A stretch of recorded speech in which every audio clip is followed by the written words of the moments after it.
Hi hello friends, എല്ലാ കൂട്ടുകാർക്കും advocate Anjali സീരിയലിൽ ഇന്നത്തെ നല്ലൊരു എപ്പിസോഡിലേക്ക് തന്നെ സ്വാഗതം കേട്ടോ. ചാനൽ ആദ്യമായിട്ടാണ് കാണുന്നുണ്ടെങ്കിൽ ഒന്ന് സബ്സ്ക്രൈബ് ചെയ്ത് ലൈക്ക് ചെയ്ത് സപ്പോർട്ട് ചെയ്യാൻ വേണ്ടി മറക്കല്ലേ. അങ്ങനെ പത്മയുടെ ആ ഒരു വാശിക്ക് അമ്പാടിക്ക് വഴങ്ങി കൊടുക്കേണ്ടി വരുവാണ്. ശരി, എന്തെങ്കിലും ആവട്ടെ, കേറ് എന്ന് പറഞ്ഞിട്ട് വണ്ടിയിലേക്ക് കയറ്റാണ്. ശേഷം അവർ രണ്ടുപേരും കൂടി യാത്ര തുടങ്ങാട്ടോ. പിന്നീട് കാണിക്കുന്നത് അർജുനെയാണ്. അർജുൻ വീട്ടിലേക്ക് എത്തിയതിനു ശേഷം അഞ്ജലി അഞ്ജലി അഞ്ജലി അഞ്ജലി എന്ന് പറഞ്ഞിട്ട് വിളിച്ചു പോകുന്നുണ്ട്. അവിടെ ആരും തന്നെ കാണുന്നില്ല അഞ്ജലിനെ. ആ സമയത്താണ് നന്ദിനി നമ്മുടെ ഇന്ദു കൂടി പുറത്തു പോകാൻ വേണ്ടി നിൽക്കുന്നത്. അമ്മ അഞ്ജലിനെ കണ്ടിരുന്നോ എന്ന് അർജുൻ ചോദിക്കുമ്പോൾ, ഏത് അഞ്ജലി? അമ്മയെ ഈ വീട്ടിൽ അഞ്ജലിനെ കണ്ടിരുന്നോ? ഓ, ലോ പ്രാക്ടീസ് ചെയ്യണ ആ അഡ്വക്കേറ്റ് അഞ്ജലിനെ കണ്ടോന്നാണോ എന്റെ മോൻ ചോദിക്കുന്നത്? അമ്മയുടെ കാര്യം ചോദിച്ചില്ലേ, അഞ്ജലിനെ കണ്ടിരുന്നോ എന്തോന്ന്? ഓ, ആ അഞ്ജലിനെ ഇവിടെ ആർക്കും ആവശ്യമില്ല. അതുകൊണ്ട് അവൾ ഇവിടെ പോയെന്നോ എന്ത് ചെയ്യുന്നോ ഒന്നും ഞങ്ങൾക്ക് അന്വേഷിക്കേണ്ട ഒരു കാര്യം. ഞാനും ഇന്ദു കൂടിയെ അത്യാവശ്യമായിട്ട് പുറത്തേക്ക് പോകാൻ വേണ്ടി പോവുകയാണ്. വാ ഇന്ദു.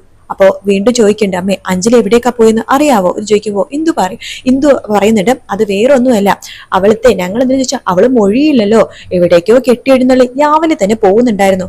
വായെടുത്തേ നമുക്ക് പോകാം എന്ന് പറഞ്ഞിട്ട് ഇന്ദു നന്ദിനി കൂടി കാറിൽ കയറി പോവാട്ടോ. അർജുൻ ഇങ്ങനെ മനസ്സിലിങ്ങനെ വിചാരിക്കുകയാണ്, എന്നാലും അഞ്ജലി എവിടേക്കായിരിക്കും പോയിട്ടുണ്ടാവാ എന്നിങ്ങനെ ആലോചിക്കുന്നുണ്ട്. ആ സമയത്ത് അനുപമ വരുന്നുണ്ട്. അർജുൻ ഭയങ്കര കൺഫ്യൂഷനിലാണല്ലോ, എന്തോ ടെൻഷൻ ഉണ്ടല്ലോ. ഓ, പ്രിയംവദനെ കാണാത്ത ടെൻഷനിലായിരിക്കും എന്നൊക്കെ അനുപമ ഇങ്ങനെ വിചാരിക്കാട്ടോ. അർജുൻ വേഗം തന്നെ ഫോൺ എടുത്തിട്ട് ആര്യനെ വിളിക്കുകയാണ്. ഹലോ ആര്യ. ആ പറ അർജുൻ. അല്ല, അവിടെ അഞ്ജലി വന്നിരുന്നോ ഇന്നെങ്ങാനും? ആ വന്നിരുന്നു. ഇവിടെ വന്നിട്ട് അവളുടെ കോട്ടും അതുപോലെ തന്നെ കോടതിയിലേക്കുള്ള എന്തോ പേപ്പേഴ്സോ ബുക്സോ എന്തൊക്കെയോ എടുത്തിട്ടാണ് ഇവിടെ നിന്ന് പോയിട്ടുണ്ടായത്. എന്താ ഇവിടെ വരുന്ന കാര്യം അർജുനോട് അവൾ പറഞ്ഞിരുന്നില്ലേ? അതോ, ഞാൻ അത്യാവശ്യമായിട്ട് കൃഷിസ്ഥലം വരെ പോയിരുന്നു, എന്റെ ഫോൺ സ്വിച്ച് ഓഫ് ആയിരുന്നു. അതുകൊണ്ട് അഞ്ജലി പോയ സമയത്ത് ചിലപ്പോൾ പറഞ്ഞപ്പോൾ എന്റെ ഫോൺ സ്വിച്ച് ഓഫ് ആയിട്ട് കിട്ടാത്തതുകൊണ്ടായിരിക്കും അഞ്ജലി പോയിട്ടുണ്ടാവാം. കുഴപ്പമില്ല ആര്യ, ശരിയെന്നാ എന്ന് പറഞ്ഞിട്ട് അർജുൻ ഫോൺ വെക്കാണ്. ആര്യക്ക് വല്ലാത്ത ബുദ്ധിമുട്ട് തോന്നാണ്. അവർ തമ്മിൽ ചെറിയ സംസാരമൊന്നും ആര്യക്ക് അപ്പൊ മനസ്സിലായിട്ടോ. അനുപമയാണെങ്കിൽ ഓ, അപ്പൊ അതാണ് കാര്യം. എന്നാലും അവൾ എവിടെയായിരിക്കും പോയിട്ടുണ്ടാവാ? എന്തായാലും എന്തോ ഉറപ്പിച്ച് മനസ്സിൽ കണ്ടിട്ടാണ് അവൾ ഇറങ്ങി തിരിച്ചിരിക്കുന്നത്. എവിടെയോ എന്തോ പണി നടക്കുന്നുണ്ട്. ഇനി കോടതിയിലേക്ക് എങ്ങാനും ആയിരിക്കോ? ഒരു കാര്യം ചെയ്യും, ഹരി വക്കീലിനെ വിളിച്ചു നോക്കാം എന്ന് പറഞ്ഞിട്ട് അപ്പൊ തന്നെ അവിടെ അനുപമ ഹരിനെ ഫോൺ വിളിക്കാട്ടോ. ഹലോ ഹരിവക്കീല്. ആ അനുപമ പറ. അല്ല, അവിടേക്ക് എങ്ങാനും അഞ്ജലി വന്നിരുന്നോ? അഞ്ജലിയോ? ആര്? നമ്മുടെ അഡ്വക്കേറ്റ് അഞ്ജലിയോ? അതേന്നേ, അവൾ അങ്ങോട്ടെങ്ങാനും വന്നിരുന്നോ? അവളെങ്ങനെ ഇങ്ങോട്ടേക്ക് വരാനാ? അവളിപ്പോ രാഘവനുണ്ണി സാറിന്റെ വീട്ടു ജോലിക്കാരിയല്ലേ? അതൊക്കെ ഹരിവക്കീല് പറഞ്ഞ ശരി തന്നെയാണ്. പക്ഷെ രാവിലെ മുതൽ അവൾ ഇവിടെ കാണുന്നില്ല. അവിടേക്ക് എങ്ങനെ വന്നിരുന്നോ എന്ന് ചോദിക്കാൻ വേണ്ടിയിട്ടാണ് വിളിച്ചത്. ഇവിടെ വന്നിട്ടില്ല. അല്ല, ഉറപ്പാണ് വന്നിട്ടില്ലെന്ന്? അവിടെ എങ്ങാനും ഉണ്ടോ? ഹരിവക്കീല് നോക്കിയായിരുന്നോ? ഇല്ലെന്നേ, ഞാനിപ്പോ കോടതിയിലേക്ക് വരുന്ന സമയത്ത് ഇവിടെയൊക്കെ നോക്കിയതാണ്. ഇവിടെയൊന്നും അഞ്ജലിയൊന്നും വന്നിട്ടൊന്നുമില്ല എന്ന് പറയാണ്. ശരി ഹരിവക്കീലെ, എന്തെങ്കിലും ഉണ്ടെങ്കിൽ പറയണം കേട്ടോ, തീർച്ചയായിട്ടും എന്ന് പറഞ്ഞിട്ട് ഹരി ഫോൺ വെക്കണം. നേരെ തന്റെ കോടതിയിൽ ബാക്കി ഫ്രണ്ട്സിന്റെ അടുത്ത് ഹരി പോകുമ്പോഴേക്കും അവിടെ അവരെന്തോ കേസിന്റെ കാര്യം സംസാരിക്കാട്ടോ. ഹരി ചോദിക്കണ്ട്, എന്താ നിങ്ങൾ സീരിയസ് ആയിട്ട് സംസാരിക്കണതോ അതോ നമ്മുടെ വില്ലേജ് ഓഫീസിൽ ആ കേസിന്റെ കാര്യം സംസാരിക്കായിരുന്നോ? ഇന്നാണല്ലോ അതിന്റെ വാദം. അല്ല, അതിന്റെ കേസും ഫയൽസും കാര്യങ്ങളൊക്കെ നമ്മുടെ ജാസ്മിന്റെ കയ്യിലാ. ജാസ്മിൻ ഇതുവരെ വന്നിട്ടില്ല എന്ന് പറയാണ്. ഇത് ഇരിക്കുന്ന ഹരി പറയുന്നുണ്ട്, ജാസ്മിൻ അല്ലേ, അവള് കറക്റ്റ് സമയത്ത് എത്തിക്കോളും എന്ന് പറഞ്ഞിട്ട് അങ്ങോട്ടേക്ക് മാറുമ്പോഴേക്കും അവിടേക്ക് വേറൊരു വക്കീൽ ഓടി, ജൂനിയർ വക്കീൽ ഓടി വരുവാട്ടോ. അതേ ഹരിവക്കീലെ എന്താ നീ ഇങ്ങനെ ഓടുന്നത് എന്ന് ഹരി ചോദിക്കുമ്പോ, അയ്യോ ഒന്നും പറയണ്ട, നമ്മുടെ ജാസ്മിൻ പണി പറ്റിച്ചു, അവള് നമ്മളെ ചതിച്ചു. ചതിച്ചെന്നോ? എന്തൊക്കെയാ പറയുന്നത് ചോദിക്കുമ്പോ, അതേന്നേ, അവള് നമ്മളെ ചതിച്ചു. ഞാനിപ്പോ കോടതിയിലേക്ക് വരുന്ന വഴിയില്ലേ, നമ്മുടെ അപ്പുറത്തെ കോടതി ഉണ്ടല്ലോ, കുടുംബ കോടതിയുടെ അടുത്ത്, അവിടെ അവളൊരു കക്ഷിയോട് സംസാരിച്ചുകൊണ്ടിരിക്കുക. അവളിപ്പോ ഒറ്റക്ക് കേസൊക്കെ എടുക്കാൻ തുടങ്ങിയെന്നാ എനിക്ക് തോന്നുന്നത്. ആര്? നമ്മുടെ ജാസ്മിൻ വക്കീലോ? അതേന്നേ, ജാസ്മിൻ വക്കീൽ തന്നെയാ. രാഘവനുണ്ണിയുടെ അവിടെ നിന്നിട്ട് അവൾ വേറെ കേസ് ഒറ്റക്ക് എടുക്കാൻ തുടങ്ങിയോ? എങ്കിൽ ഇത് രാഘവൻ സാറിനോട് പറഞ്ഞേ പറ്റൂ എന്ന് നമ്മുടെ ഹരിയും ഇങ്ങനെ മനസ്സിൽ ഇങ്ങനെ വിചാരിക്കുന്നുണ്ട് കേട്ടോ. ആ സമയത്ത് നമുക്ക് ഒരു കാര്യം തീരുമാനിക്കാം, ഒരു കാര്യം മനസ്സിലാക്കാം, നമ്മുടെ ജാസ്മിൻ മിക്കവാറും മറുകണ്ഠം ചാടാൻ ചാൻസ് ഉണ്ട്. അതായത് അഞ്ജലിയുടെ കൂടെ നിൽക്കാൻ എല്ലാ ചാൻസും കാണുന്നുണ്ട്. പിന്നീട് കാണിക്കുന്നത് നമ്മുടെ അമ്പാടിനെയാണ്. അമ്പാടി പത്മേനെയും കൂട്ടിക്കൊണ്ട് നേരെ വന്നിരിക്കുന്നത് അഞ്ജലിയുടെ വീട്ടിലേക്കാട്ടോ. അവിടെ എത്തുമ്പോഴേക്കും അമ്പാടി ചോദിക്കേണ്ട, പത്മേ നിനക്ക് ഇവിടെ ഇറങ്ങണമെന്ന് ഉറപ്പാണോ? ഇവിടെ നിൽക്കണോ പത്മേ? നമുക്ക് തിരിച്ചു പോയാലോ? അമ്പാടി ചേട്ടാ, ഞാൻ എത്ര പ്രാവശ്യം പറയണത്, ഞാൻ ഇനി എവിടേക്കില്ല, ഞാൻ ഇവിടെ തന്നെ നിൽക്കുള്ളൂ എന്ന് പത്മ വാശി പിടിക്കുകയാണ്. ആ സമയത്ത് അവിടേക്ക് ശ്യാമള വീട്ടിൽ നിന്ന് ഇറങ്ങി വരുന്നുണ്ട്. പത്മേനെ കാണുമ്പോൾ ശ്യാമളക്ക് ഭയങ്കര സന്തോഷമാവാണ്. മോളെ പത്മേ എന്ന് പറഞ്ഞിട്ട് പത്മയുടെ അടുത്തേക്ക് ഓടി വരികയാണ്. പത്മേനെ കെട്ടിപ്പിടിക്കേണ്ട, മോളെ പത്മേ നീ ഇപ്പൊ എത്തിയുള്ളൂ എന്നൊക്കെ ചോദിക്കാണ്. അതേ അമ്മേ, ഞാൻ ഇപ്പൊ എത്തിയുള്ളൂ എന്നൊക്കെ പറഞ്ഞിട്ട് അവരിങ്ങനെ സംസാരിച്ചുകൊണ്ടിരിക്കുക കേട്ടോ. ആ സംസാരം കേട്ടിട്ട് ആര്യ പുറത്തേക്ക് വരുന്നുണ്ട്, ഇന്ദിരയും പുറത്തേക്ക് വരുന്നുണ്ട്. പറയണ്ട്, അയ്യോ ഇതാര്, പത്മകുമാരി മേഡവോ? അതെ, മേഡം എന്തിനാ ഇപ്പൊ ഇങ്ങോട്ടേക്ക് വന്നത്? ആ, പത്മേനെ ആദ്യം ഇവിടെ കൊണ്ടുവന്നാക്കിയ അഡ്വക്കേറ്റ് അഞ്ജലി ഉണ്ടല്ലോ, അവളെ ഇപ്പൊ ഇവിടെ ഇല്ല, അവളെ ഇവിടെ കേറ്റുന്നില്ല, പിന്നെയല്ലേ നിന്നെ കേറ്റാൻ പോണത്. ദേ പത്മ, ഇപ്പൊ എവിടെ നിന്നാ നീ വന്നത്, അവിടേക്ക് തന്നെ പോയിക്കോ എന്ന് പറയാണ്. ശ്യാമള പറയണ്ട്, അതെന്തിന് നീ തീരുമാനിച്ചാൽ മതിയോ? ഇവിടെ കാര്യങ്ങൾ ഞാൻ തീരുമാനിക്കും, അല്ലെങ്കിൽ ശിവരാമേട്ടൻ തീരുമാനിക്കും, നീ ഒന്നും പറയേണ്ട കാര്യമില്ല. പത്മിനി മുതൽ ഇവിടെയാണ് നിൽക്കുന്നത്. ഇത് കേൾക്കുന്ന എന്തിനു പറയണ്ട, ആഹാ അത് കൊള്ളാലോ, ഇവളിവിടെ വെറുതെ നിന്നാ മതിയോ, 4 നേരവും നണ്ണണ്ടേ എന്ന് ചോദിക്കുകയാണ്.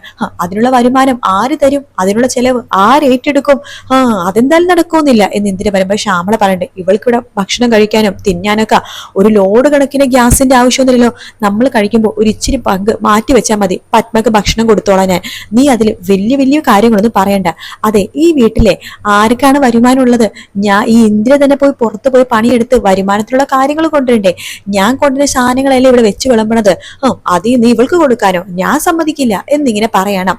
ഇതെല്ലാം കേട്ടുകൊണ്ട് അമ്പാടി ഇന്ദിര അമ്മായിയുടെ അടുത്തേക്ക് പോകുന്നുണ്ട്. അതെ അമ്മായി, എന്താണ് ചെറുക്ക, എടാ നിന്നെ ഞാൻ ഇവിടെ കണ്ടിട്ടുണ്ടല്ലോ, ഞാൻ ആരും ആയിക്കോട്ടെ, അതല്ലല്ലോ ഇവിടുത്തെ പ്രശ്നം. ഈ നിൽക്കുന്ന പത്മേന ആദ്യം അഞ്ജലി ഇങ്ങോട്ടേക്ക് കൊണ്ടുവന്നു. അതിനുശേഷം പത്മ കുറച്ചു ദിവസം എന്റെ വീട്ടിലാണ് നിന്നത്, എന്റെ പേര് അമ്പാടി എന്ന് പറയാണ് അമ്പാടി. ഇതെല്ലാം കേട്ടുകൊണ്ട് ശിവരാമൻ അവിടേക്ക് വരുന്നുണ്ട്. ശിവരാമൻ മാറി നിന്ന് ഇവരുടെ സംസാരം കേൾക്കുവാട്ടോ. അമ്പാടി പറയണ്ടേ, അഞ്ജലിയാണ് പത്മനെ ഇവിടേക്ക് കൊണ്ടുവന്നത്. ഈ വീട്ടിലെ ഗൃഹനാഥൻ ശിവരാമകൃഷ്ണൻ സാറല്ലേ, സാറിന്റെ ഭാര്യയാണ് ഈ നിൽക്കുന്ന ശ്യാമള മേഡം. അപ്പൊ ശ്യാമള അമ്മ തീരുമാനിക്കും പത്മനെ എവിടെ നിർത്തണോ വേണ്ടോ എന്നുള്ളത്, അല്ലാതെ അമ്മായിയല്ല എന്ന് പറയുമ്പോ അമ്മായി പറയണ്ട്, അതെ നീ പറയുന്ന ഈ ശിവരാമകൃഷ്ണൻ തന്നെ ഭൂമിക്ക് ഭാരമായിട്ടാണ് ഇവിടെ കഴിയണത്. തിന്നാനും മുടുക്കാനും ഒന്നുമില്ലാതെ തേരാപാര നടന്നുകൊണ്ടിരിക്കുന്ന ഒരു ജോലിയോ വരുമാനോ ഒന്നുമില്ല. ആ ശിവരാമകൃഷ്ണ സാറക്കാരന്റെ കാര്യമാണോ നീ പറയുന്നത്?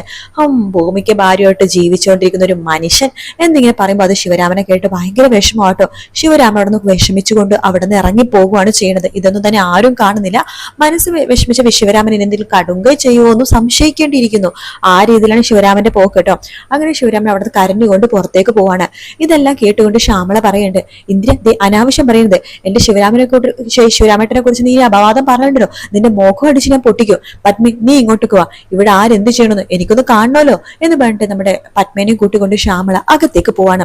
ആര്യ ഇന്ദിര അടുത്ത് പറയണ്ട, ഹോ വല്ലാത്തൊരു ജന്മം തന്നെ, സമ്മതിച്ച് തന്നിരിക്കുന്നു നിങ്ങളെ, ഓ പിന്നെ ഒന്ന് പോടി എന്ന് ഇന്ദിര പറഞ്ഞിട്ട് അപ്പുറത്തേക്ക് നിൽക്കാട്ടോ.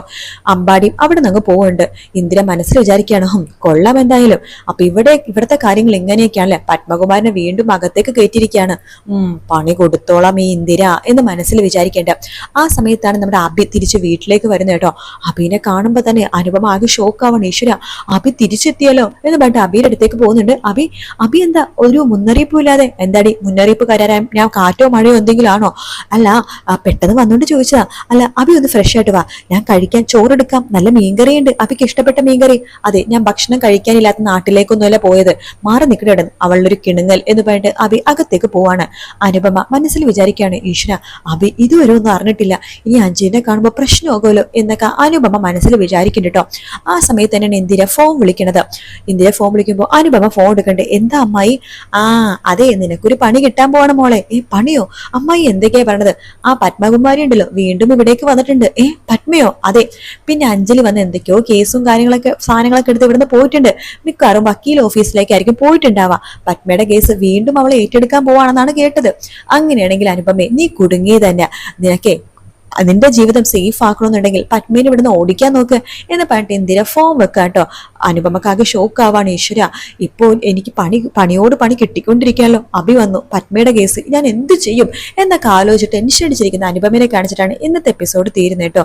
വീഡിയോ ഇഷ്ടപ്പെട്ടാൽ ലൈക്ക് ചെയ്യുക, സബ്സ്ക്രൈബ് ചെയ്യുക, കമന്റ് ചെയ്യുക. മറ്റൊരു വീഡിയോ കാണാം. Take care, bye bye.